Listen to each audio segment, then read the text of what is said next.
Okay. Good evening and welcome to the Sound Off Show. My name is Linda Kirker. I host the program and I'm so grateful that you tuned in tonight. I think you're going to learn a lot. We have a lot of topics to discuss.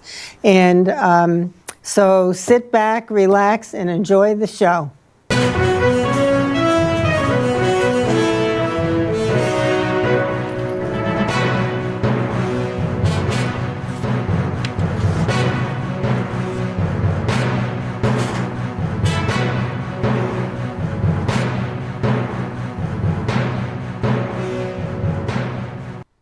Reading a little something to you about Common Core, which is the education program that has been implemented in a number of states in this country. Common Core was launched and popularized by grants of $150 million from the Bill and Melinda Gates Foundation. What a surprise. A Washington Post report lists the dozens of recipients of this money. By the next year, the Washington Post was talking about $200 million from Gates.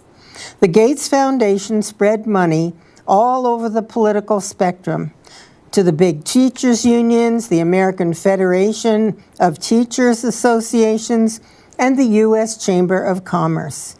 Gates' money went to state and local groups to help influence policymakers and civic leaders to buy Common Core products. Publishers rolled out Common Core aligned materials that schools had to buy in order for their students to pass new tests. Sales of computers and tablets to schools skyrocketed because every student needs a computer to take the Common Core tests. Who do you think sells computer programs? Could it possibly be Bill Gates?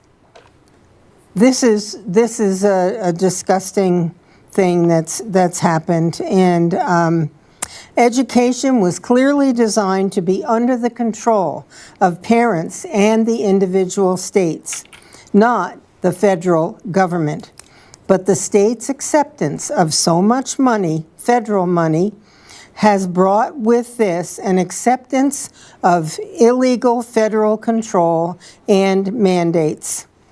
So there you go, folks. Money talks. You know, my dad used to say that all the time when I was a young girl. Linda, money talks. Of course, I've never had enough money for it to talk, but anyway, that's how people with, sometimes people with a lot of money do really good things.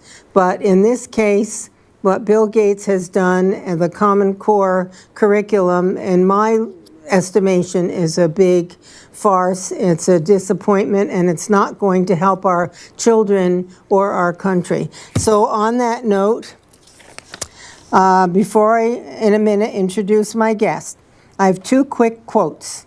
Andrew Jackson said, "National debt is a curse to a republic, dangerous to the liberties of the country."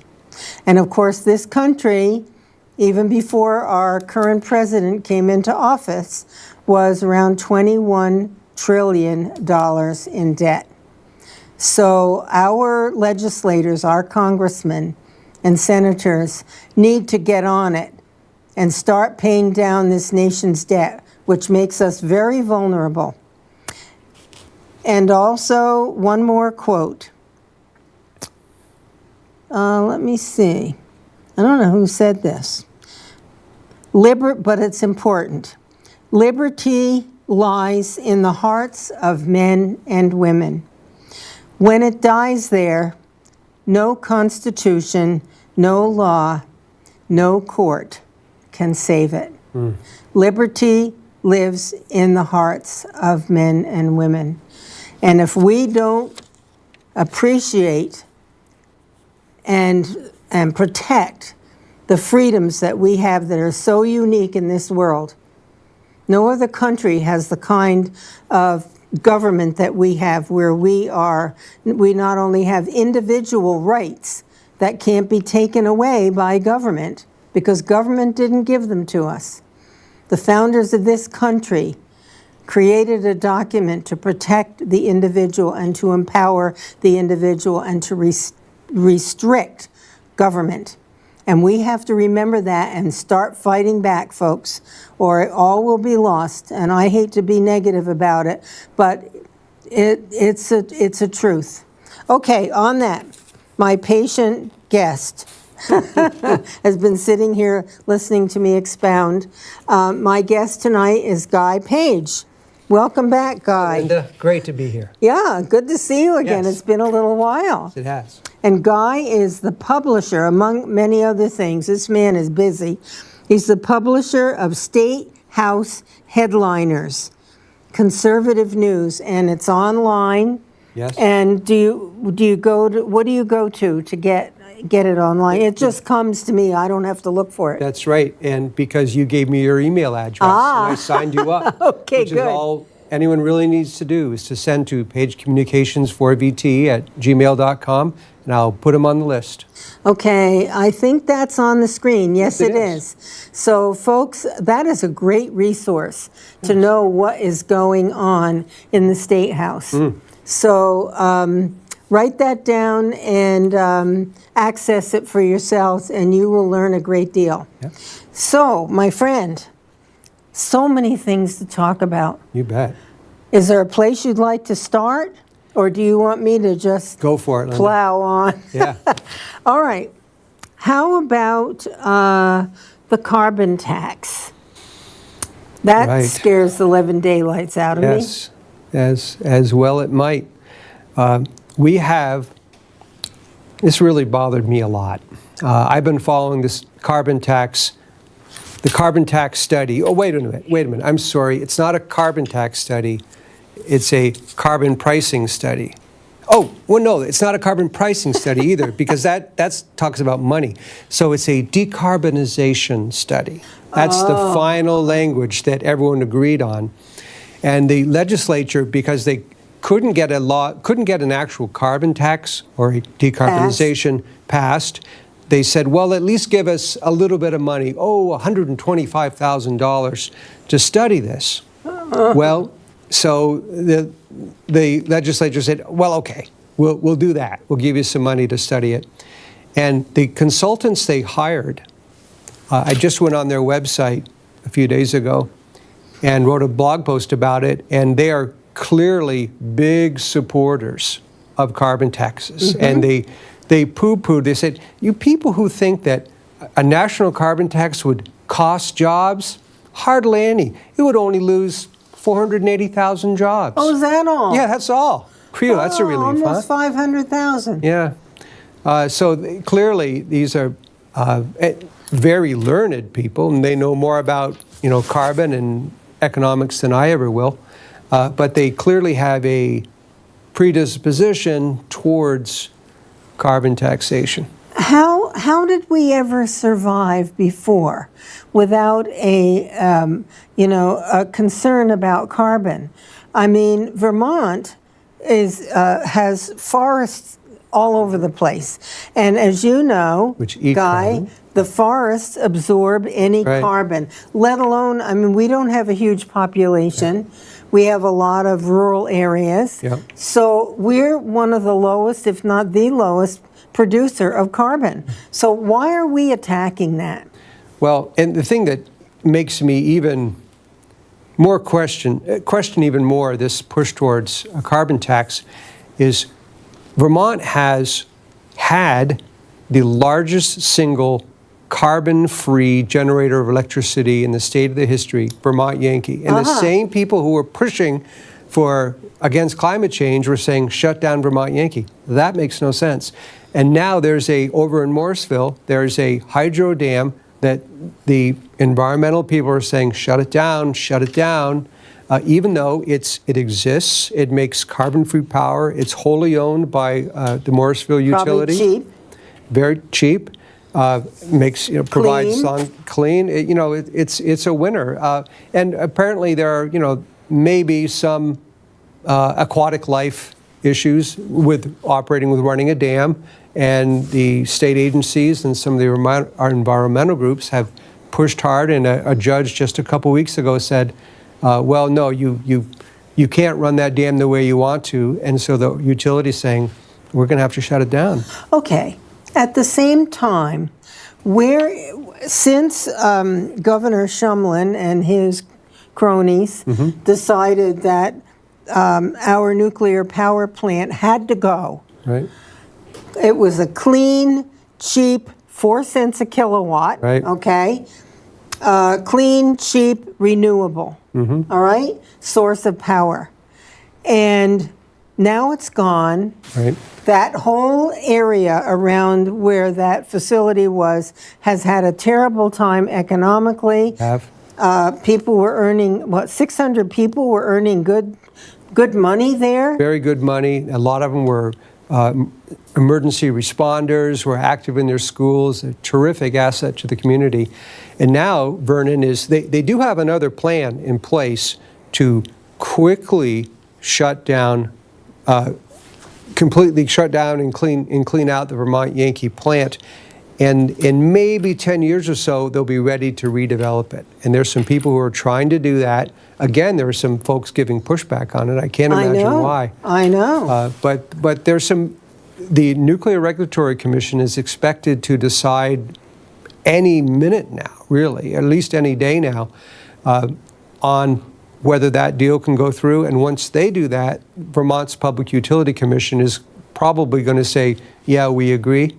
And in a month or two, that deal will be done, and they can start what they call decommissioning the plant.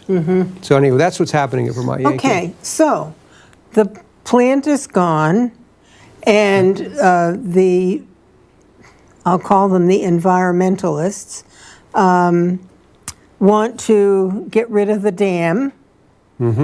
And so where are we getting our power? We're getting it from Canada, a dam, a water source, and nuclear power. And a lot of fossil fuels from southern New England, like natural gas power plants. And let me tell you the scary thing, Linda. I don't think I've been on your show since this happened. This was scary. That big cold freeze we had back in last January, we came within a day or two of having blackouts. Oh boy. Blackouts in the middle of 15 degree below weather because we didn't have enough electricity generating capacity. And it was because, we've shut down Vermont Yankee. They had some problems with some other plants because of the extreme cold. And so the people who are running the electricity grid are saying, hey, we've got to, for one thing, we should be keeping our existing nuke plants open, like that Pilgrim plant down in Massachusetts, which is scheduled to close. And there's some other plants that are saying, oh, we might need to close. And they're saying, no, those should stay open because we need that power. What's the path that all of this is taking us on? It's leaving us without self-sufficiency. And along these lines, maybe somehow connected, I was reading about the electric cars. Yeah. And, the push for those. Sure. And there's a real problem. Well, first of all, I like the idea of electric cars. If people want to drive them, they're great. Once you buy them, they don't cost as much to run. Here's a big problem, though. 11 out of the 12 most popular cars in Vermont are all-wheel drive or four-wheel drive vehicles. That's what I have, yeah. Right, and you have the winter. That's right, and that's why. I went down to Yankee Stadium with my nephew, who's a car geek. He sells cars. He knows everything about cars.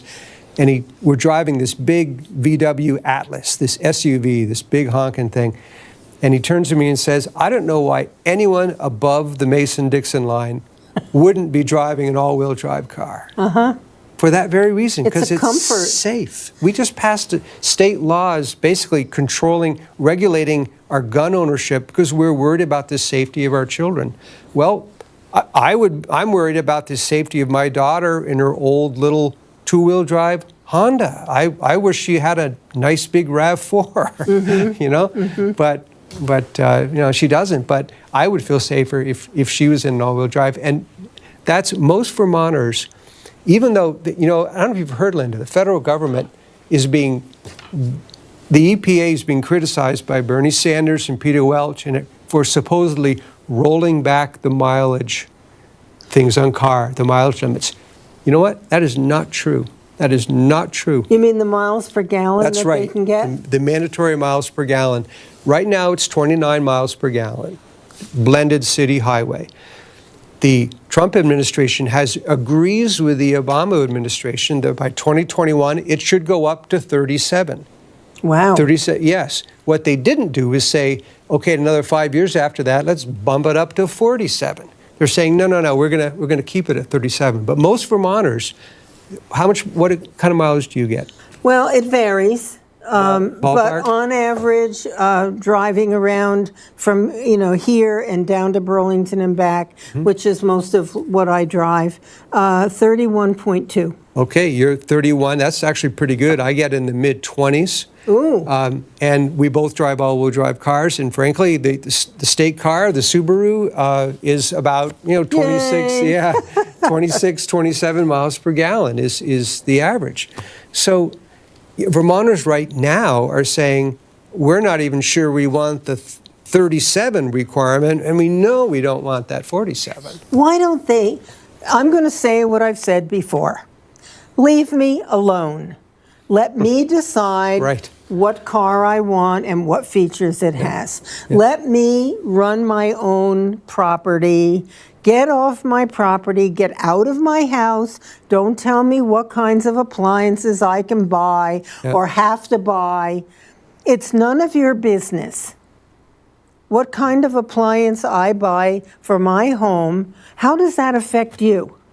Well, because it emits chemicals and it puts carbon in the air. What? And I don't know. That's the rationale. My refrigerator? Anyway. Well, your old refrigerator supposedly had some bad fluorocarbons or something like that. Yeah, but your new one doesn't. How did I survive through childhood at home when we had old refrigerators? I know. You know? And you've really got to say, okay, who's in charge here, the consumer or the government? Yes, whatever happened to individual responsibility and accountability? Right. And we have to make these decisions. And if we make a wrong decision, you know, an uneducated decision perhaps, then we have to pay the consequences. Right. Anyway, I'm a leave me alone kind of person. Sure. I don't want government. Government sticks its nose into too many places. It should not be there's nothing in the U.S. Constitution that gives the federal government 1 minute of control over education or health care. If anything, quite the opposite. The 10th Amendment would say, if it's not here in the Constitution, the states get to do it. Exactly, or the people. Yeah, right. And what's happening with the United Nations, which we'll get into, but it's all about government control. And they're trying to control how much a company has to pay an employee. I don't want anybody deciding that for me. Boy, there was a big mistake. If I'm working and I'm productive and timely and, you know, a really good employee, then I expect to be paid accordingly. And if I'm working beside someone who comes in late and does half the job and blah, blah, blah, then as far as I'm concerned, they don't make as much money. Right. Because it's your value to the employer. Sure. It has nothing to do with the government sticking its nose in again. Let private enterprise, which government doesn't like, they don't like private enterprise. They want to tell companies how to run themselves. They're suspicious. some in government, never having been in private enterprise, are suspicious of the motives and the social responsibility of a business. I definitely see that down at the State House because they've never been in it. All they've known is the academic world and the nonprofit world, and for them, deep down, they're thinking business. It's tainted somehow. And God forbid someone who goes through school, gets a quality education, works their fanny off to really get a good job, and know what they're doing in life, and decides to become an entrepreneur, a business owner. Right. And then the government starts putting all kinds of regulations and demands on them. That disheartens you bet. the owner who wants to run their own company. Mm-hmm. And if you go to work for me at my company and you don't like how I'm doing things, then you have every right to say bye-bye. I'm a good worker, and I'm going to find somebody who appreciates me. I did that once. Yeah. No kidding. I absolutely did that. I was an RN working in a medical practice for 2 doctors. Yeah. So I worked for both of them, and I kept all the colonoscopy files. I did all the nursing things, drawing the blood, doing the EKGs, assisting with the procedures and everything for 2 doctors. And after 1 year of working there, I asked for $1 an hour raise. I think I was making $8 at the time. Okay. An hour. Yeah. This was a few years ago. And the physician had just bought his wife a new Mercedes convertible, a new fur coat, and he bought the building next door. But he couldn't afford $1 an hour for me. So I said, you'll be getting my resignation. And I found a better job. Good. And he hired 2 people to replace me. So lots of luck with that, Buster. Yeah. You know what? You have to believe in yourself. You have to believe that you have value and work ethic, and you take on responsibility. And it takes a little guts, and I took a risk, but it was worth it in the long run. Yeah. So, it can be done. You had the freedom to do that, and you did it. Well, and it was scary because I didn't have money. I depended on my pay, but I wasn't going to be taken advantage of either. Right. So that's why we want our young people to work hard and, learn as much as they can. But also we have to provide them with a system, an education system that fosters that. And what I see is that I feel badly for the teachers. Really, I feel badly for them and the students because I think they're all in a broken system, working in a system. And it's not like the old days when I was in school, there were 25 desks in the classroom. Each student had their own little workspace where they couldn't be distracted by anybody else. Right. And 1 teacher. And it worked out like a charm. Yep. But there were rules. You don't speak out, unless you've been asked a question. You don't disturb the other students. Yep. And it's a great learning environment. And the teacher had a ruler. No, My teacher did. Our teacher didn't need a ruler. Okay. There was the principal's office. Oh, yeah, okay. Right. Anyway, I've spoken enough. You're a guest here. Let's have you sure.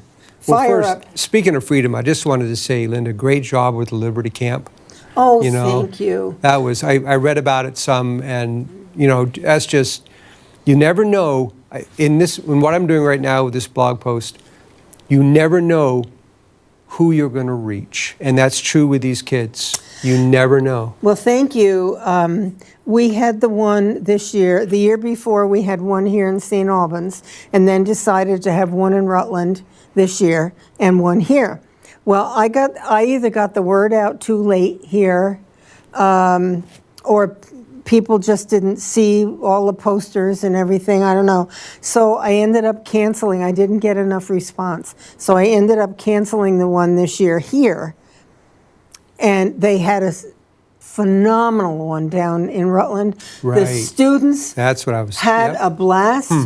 They worked hard. They took homework home with them and brought it back the next day. And they had a debate, like the large states and the small states cool. in the early years. And some of them even pretended to have a Southern accent. They had they want to know when can we come back? Right. Oh, neat. It was wonderful. And so after I canceled the one up here, I heard from 3 mothers who said, I want my child to come. And I said, next year, let's you and me put our heads together, publicize the heck out of this thing, and get a big crowd. I would love that. Yeah, because that's so worthwhile. It's a lot of work, believe me, trying to get the word out. Anyway, we need to have the money to put a little ad in. Oh, we did have an ad in the paper. But anyway, and I spoke with a scout leader who said a lot of the students might be interested. So Yeah, I'm hopeful for this coming year. Good. In fact, I'm going to call the moms and the scout leader and see if we can get together and have a discussion about when would be the best time. So thank you for that. And you know what else, Guy? Adults I've spoken about this camp with the adults, and they said, why don't you do that for us adults? Yeah. So I'm thinking maybe that would be a good thing to do too. Yeah. There's a lot to know about the founding of this country and how important it is to all of us. Sure. Okay, now I'll keep quiet. No. Hey. Well, I did want to point out a couple interesting things. Go for it. And you, but stop me though, because you were going to mention something about the UN, and when we've got 5 or 10 minutes left, let's wrap up with that, because that'll be We still really have a interesting. half hour. Oh, good. Well, some of your audience may have heard of the name of Lawrence Zupon, and some not. Lawrence is the Republican nominee for the U.S. Senate, and I just read something in True North, just came out right as I was walking in the door. I clicked it on, and there it was. Lawrence Zupon has called Bernie Sanders, he called him an absentee landlord for the state of Vermont. I mean, basically that he's never here, he's not really listening to his tenants' concern, and he's basically off on the next venture. And just today, he told the Washington Post, it was in the Washington Post today, in October, in the middle of when Vermonters are trying to make their decision, who are we going to vote for, he's off on a 9-day trip. Which is your camera? This one? I don't know. I think this one. This one? Look over here and Okay. Hi. Yeah. See, okay. So I guess I'll look at the camera. Live TV, folks. It doesn't matter. God bless it. Absolutely. Right. So he's off on a 9-day trip to Iowa, California, Nevada, but not Vermont. Who's paying for that? Oh, I'm sure his campaign is. Yeah, well, actually, that's a good question, Linda. I would assume it's his campaign. But the point is, why isn't he here? And in 2016, when he was running for president, Lawrence reported in True North that he missed 37 out of 38 Senate votes. Wow. In the first quarter. That's irresponsible. Right. And something like 116 out of 150 for the whole year. So he missed. He was AWOL. Wow. Yeah. Wow. And what Lawrence is saying is, I'm going to promise you, I'm going to be the senator for Vermont. And when Bernie's running, we can just expect it. If he gets reelected, we know he wants to run for president, at least we think he does. So we can expect him to be, well, frankly, doing and thinking anything but what his constituents are concerned about. Those are great points. The people need to know about the level of participation in doing the job in Congress or in the Senate. I mean, his job is to represent us as he's voting down there. And if he's not voting, then we're not represented. That's right. Of course, I may not be represented when Bernie votes anyway. But at least our senator's voting, and we do have access to him. We can say, hey, vote a certain way. What I've noticed, after the fact, I'll see something in the paper, the Messenger, that Bernie was here for a gathering, but it seems like only the Democrats know he's coming. That's interesting. And then I say, boy, I would like to have been there, so I could pose a few questions to him. I'm sure he doesn't want to hear my questions. It's one way. The Vermont press has been saying for the last few years, this man will not answer our questions. He will not let us interview him. John Walters, who is a fairly progressive reporter for 7 days, has written a number of columns saying, we try to talk to him and we cannot get his attention. V.T. Digger, it's been the same thing. Really? Yeah. Well, he doesn't want to answer the questions.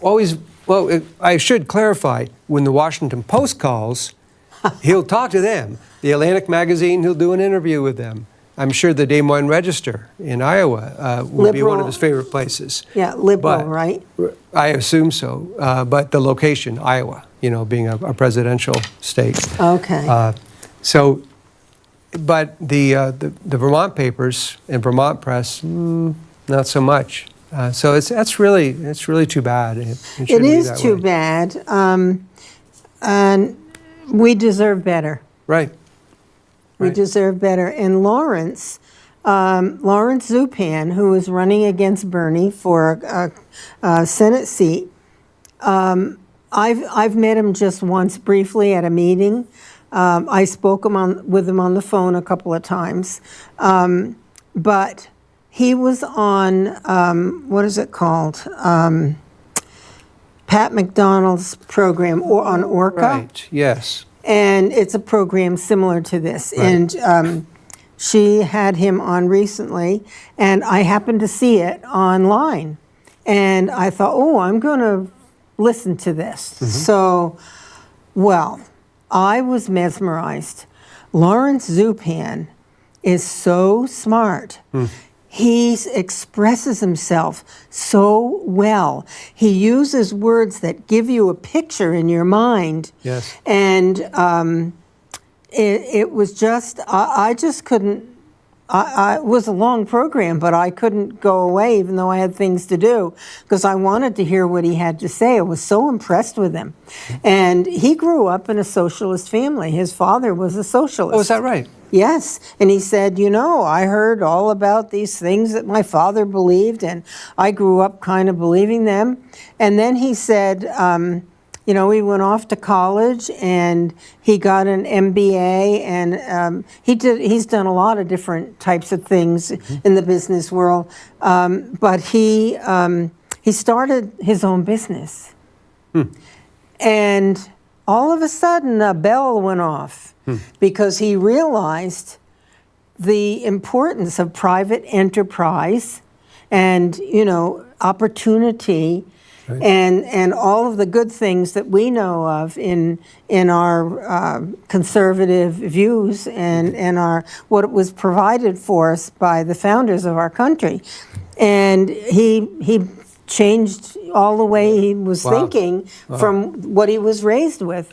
So it was a very interesting story. Right. And so I urge people to I'm going to try to get him on the program with your help, and have him in St. Albans, and maybe get a few people to come and meet with him, and maybe in front of City Hall, or maybe we can have an event. We'll see how that works out. I'm sure he's very, very busy, but I don't believe he's been up here in Franklin County. And this has become a fairly conservative county. Right. Our representation in the State House is fairly conservative, Right. the majority. So it would be nice to get him here. Sure. And have Good the idea. people know who he is. Right. You know, it's hard to vote for somebody if you don't know anything about him. Yeah. But he's very impressive. Right. I was greatly impressed. So Good. I'm glad you brought up his name. Yeah. Yeah, he's a good man. So go another, ahead. Another story that we're following is, you may have heard, Linda, that one of the real advantages of commercial pot, of legalizing and selling it in storefronts, et cetera.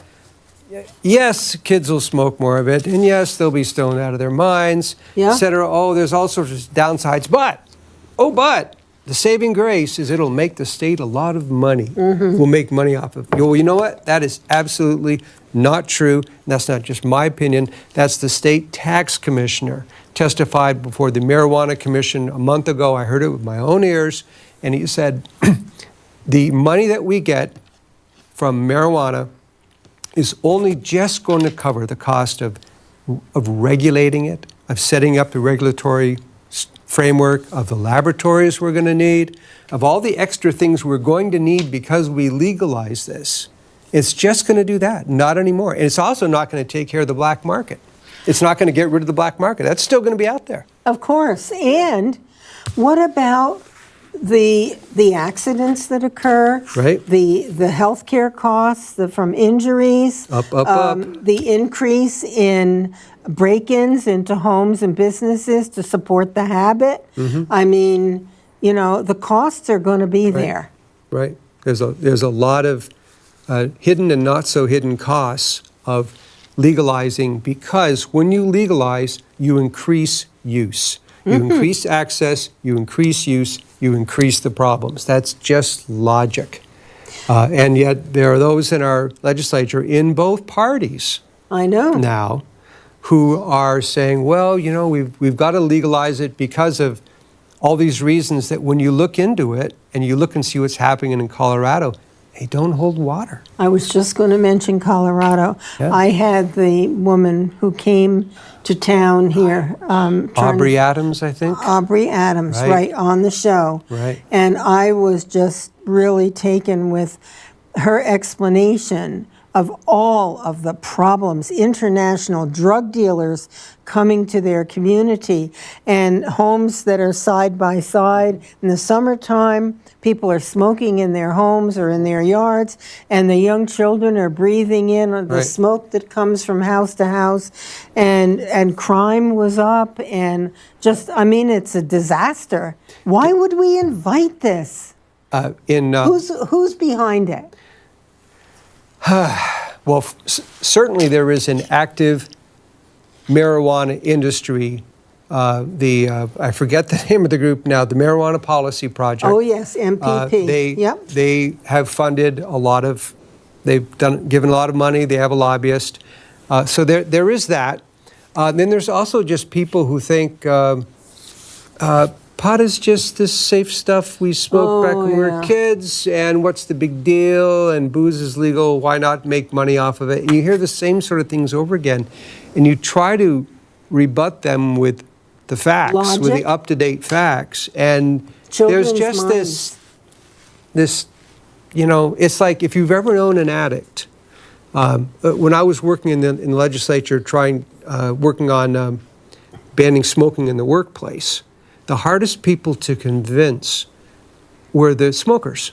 Of course. Because they had a chemical addiction that predisposed them against any arguments about this.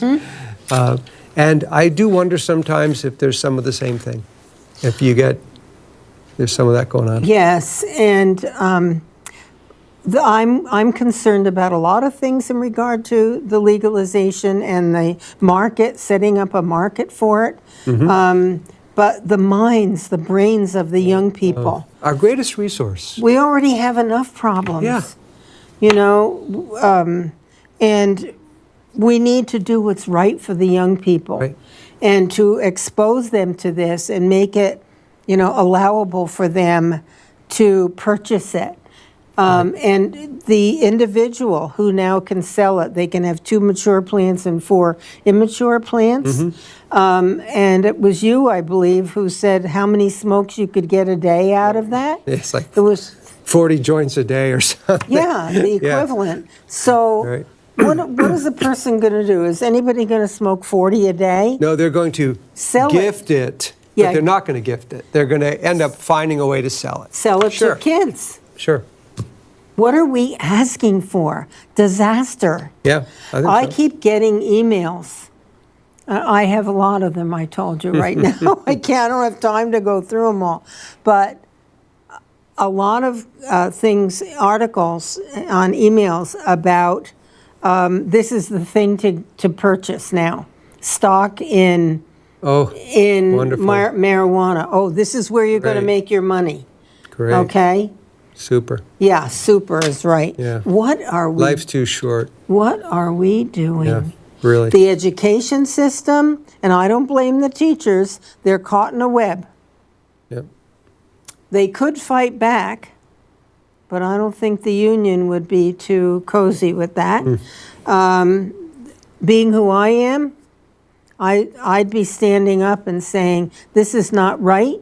It is not right for the students. We need to prepare them for life Right. and expect the highest Right. that they're capable of. And, set the rules down and, you have to have an orderly classroom. I'm sorry, I just feel so strongly about that. I feel so blessed that I grew up in a time where every student knew. You didn't speak out in class unless you were called upon. Right. You did your work, you brought your homework into school, whatever. You didn't, if you shot a spitball across the room, you were immediately in the principal's office. That was the worst thing that anybody did, really, except for a paper airplane. Right. Right. So, it's expectations. Right. And a lot of it starts at home. Yep. What the modeling behavior is of the family and who the children select for playmates, for friends. If you can't be a good influence on them, then you really shouldn't be associating with them. Right. I don't know. I could go on for Well, hours and You had mentioned a minute ago the state has enough problems of its own. I think perhaps referring to our opium crisis, which is a big deal, of course. yes. Well, you'll be unhappy to know. I was about to say sarcastically, you'll be happy to know, but you'll be unhappy to know that because of the state's immigration laws and immigration policies, the federal government is withholding now up to $2.8 million of federal heroin crime fighting money. See, and this is just one of these things. A year and a half ago, President Trump, I think it was the travel ban, something like that, and the the legislature got all up in arms and said, we've got to do something about this.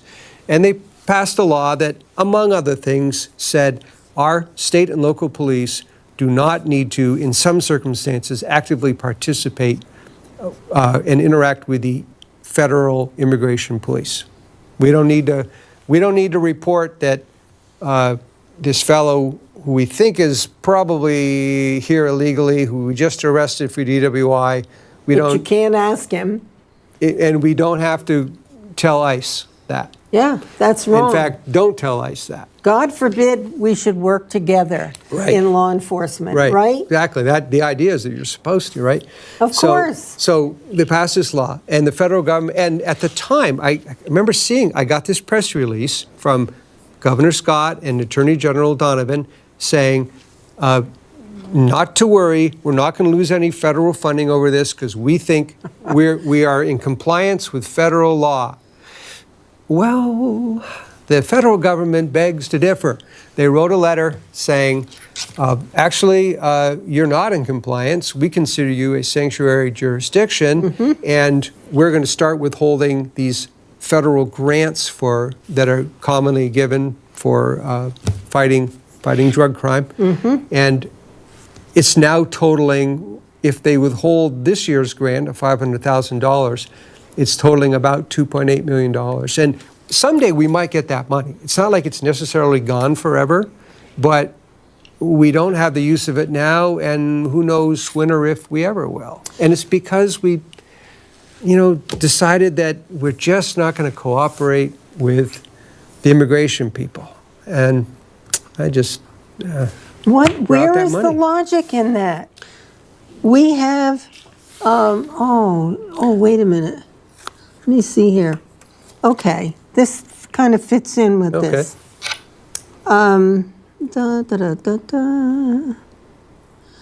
Okay, the American people can, of course, consent to allow others to join the compact that created the American nation, but they have the sovereign right to specify the terms and conditions Right. for granting entry and the qualifications for citizenship. The American people can, of course, consent to allow others to join. Okay. Let me see here. Presumably, the qualifications for entry and naturalization will be whether those who wish to enter demonstrate a capacity to adopt the habits, manners, independence, and self-reliance of Republican citizens. Republican doesn't mean Republican Party, but Citizens of the Republic. yes. Yeah. And devotion to the principles that unite the American people. We have so much divisiveness now in this country, but we can get to that. Okay. Furthermore, it would be unreasonable not to expect that potential immigrants should possess useful skills that will ensure that they will not become victims of the welfare state. Immigration policy should serve the interests of the American people and of the nation. They You know should. that one of the qualifications for deportation actually is in federal law is if you've been on welfare for too long. They can deport you if you've been on for a certain amount of years or something. Well, who's checking? I don't know. It's like the visa system. We can get to that. People have overstayed their education visas, their work visas, out of a lack of respect for our country and our laws. But we haven't had, in recent years, we have not had respect for our own laws because we allow people to get away with that. Right. And if we worked locally with ICE, we could probably rectify some of that. Anyway, immigration policy should serve the interests of the American people and of the nation. They should not be viewed as a charity to the world. Putting America first is a rational goal. It is the essence of sovereignty. Yep. We are a sovereign, independent nation. And the sovereign nation state is the only home of citizenship, as it is the only home of constitutional government. Where's that in? Pardon me? Where was that from? Imprimis? Oh. Oh, yeah, this is Hillsdale College. Oh, the Hillsdale thing. Right. They're, right. yeah. I should get that. Does diversity really unite us? You know what? It's okay to think differently. But rationalize it out.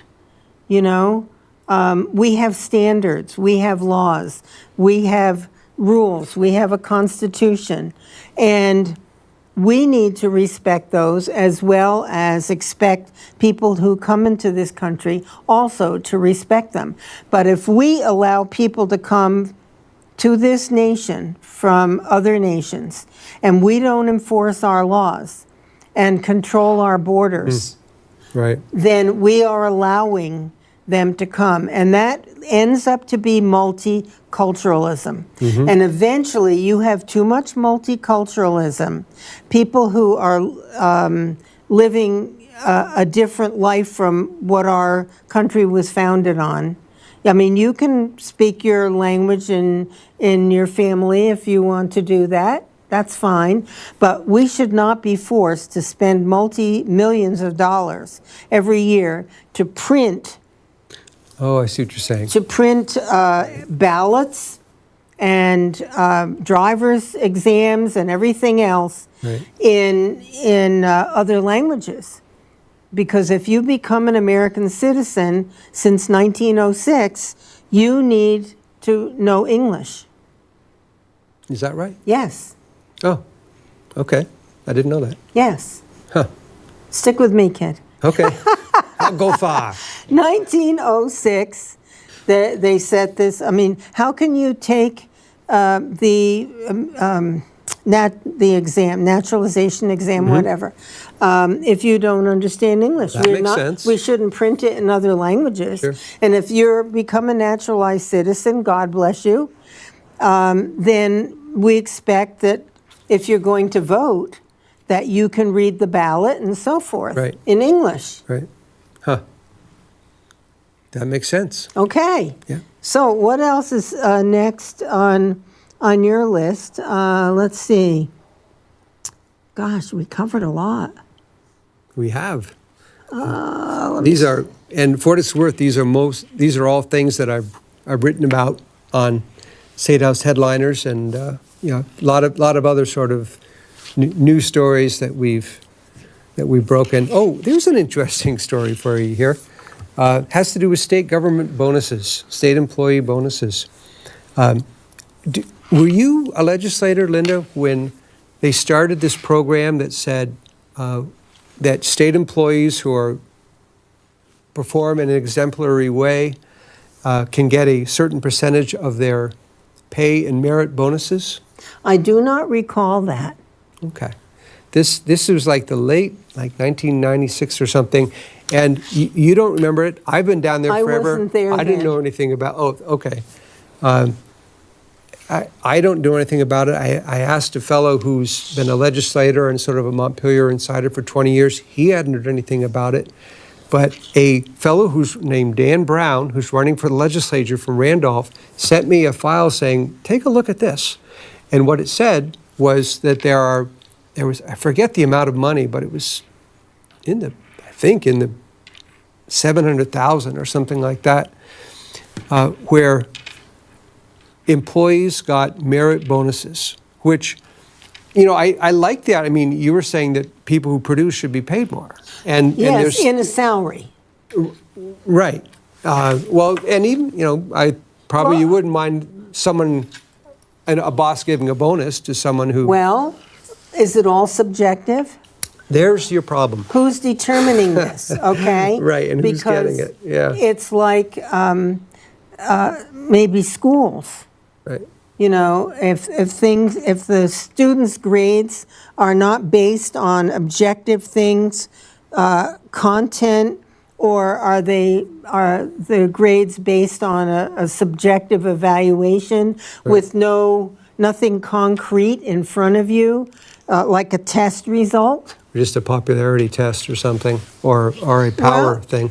the- So what I found out was that of the top 10 bonus people, the number one person was the Green Mountain Care Board's lead lawyer. We need to do away with the Green Mountain Care Board. And the number one lawyer for them was the number one bonus recipient. Is that right? And another one was the head of a department, of a state department, a senior, the leader of the State Department got a bonus. Not one of the drones who was doing a good job, but the leader. And a deputy The highest attorney paid general people. got one. Really? Yeah, so it's sort of like, Let's do away with that. I mean, I like the idea of some secretary who says, hey, I got a great idea that's going to save our office $100,000. And she just thought of it, and they went, wow, that's a really good idea. Sure, that person deserves a bonus. But for someone who's already very well paid, they're senior, they're in a position of authority, I'm sorry, I'm not sure they should be getting the lion's share of these bonuses. I agree. So that was just one of those things that we came up with in headliners. Well, Now, you were going to talk, though, about globalism. yes, the United Nations. Right. I'm glad you brought that up.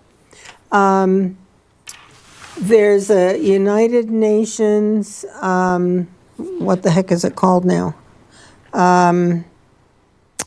Global Goals.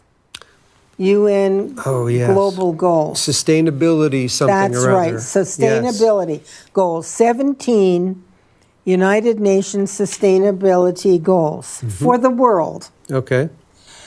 And I looked it up online before I came to the show, and it's unbelievable the things that are included in that.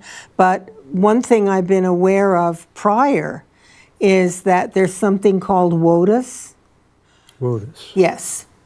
Waters of the United States. Okay. They want to control all of the waters in the world, including the stream that's on your property. All right? They want to be in control. That's how they're going to control the land. They want to control all of the land, the wildlife, the forest, the waters. So essentially, and it's a lot more than that as well. It's about equity and fairness and countries where people are poor, making them wealthier. Right. And isn't that up to each country? You would think that's what sovereignty is. But this is a global UN, which we Yeah. need to get out of. As far as I'm concerned, we need to get out of the United Nations. There was just a vote in the UN, and I don't have the numbers with me, so it's not fair to state them, but it was something like, the vote was like 128 to some low number against the United States. Yeah, right. And Okay. that's so predictable. Well, they're anti-United States. And anti-Israel, too. Anti-Israel, absolutely. So why should we give them billions of dollars a year Right. when we have a 21 to 22 trillion dollar debt? Why don't we take that money and put it toward our debt? It's a nice piece of real estate there on the river in New York. Oh, you know? yeah, that building needs to go right into the East River as far as I'm concerned. you know- Get the people out and then, One of the little covered stories of the Kavanaugh thing is that the justice that Brett Kavanaugh replaced, Anthony Kennedy, was the strongest globalist and international law supporter on the Supreme Court. And President Trump is a strong opponent of anything like that. He's like, no, America first. absolutely. And so he appointed someone who would, in an international, in terms of just saying hands-off international community on American sovereignty, would support his point of view. So there's a major difference between Kennedy and Kavanaugh. Yes. And I, speaking of Judge Kavanaugh, I was appalled at the low-life tactics, the disgusting tactics that the left pulled off to try to diminish him, and I was disgusted. And didn't see our two senators doing much to stop it, too, did you? No, not a word, no. I was very disappointed with that. I thought, they at least should have been, they themselves should have been more gentlemanly about it all. Oh, he stood up and stood his ground, and as far as I'm concerned, it was proven that he was not guilty of all the things that they were trying to lay on him. And I think he's going to be a phenomenal Supreme Court judge and justice, and we can be very proud of that, how that all unfolded. And I give the president and Susan Collins from Maine and the fellow from South Carolina. Yeah, we got to Lindsey wind up. Graham. Lindsey Graham. Right. Thank you so much for You coming bet. on. It's fun. We'll have to have you back soon. Good. Folks, thank you for tuning in. I appreciate it so much, and I'll see you again next week with another fine guest. Have a great week. Good night.